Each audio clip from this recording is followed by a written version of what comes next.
Bir-екі куплет шиғыр жазып, мүмкін болса соны сіздің алдыңызда оқымаға рұқсат етсеңіз.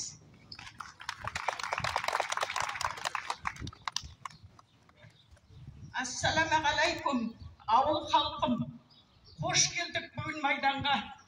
Düşmanlardan елімізді сақлап қалған батыр ел халқымызды еске алмаға.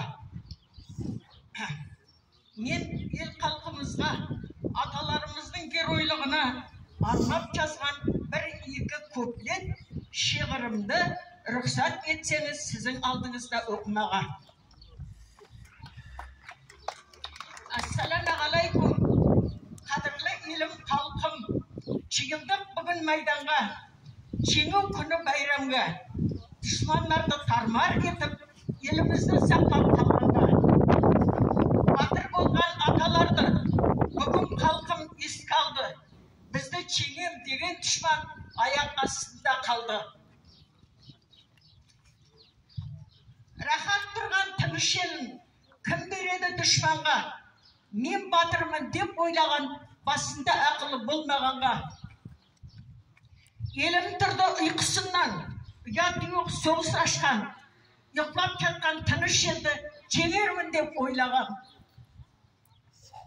Яуыз düşman келіп кірді Совет Союз еліне, ата бала ремен болды қаты етіп беліне. Халқым тату болғанға ел ақылын жоймады. Келген düşman күл болсын деп жанларын аямады. Біздің елдің халықтары бәрі намыслы болған, елдерін düşmanға бермей, жанларын отқа салған.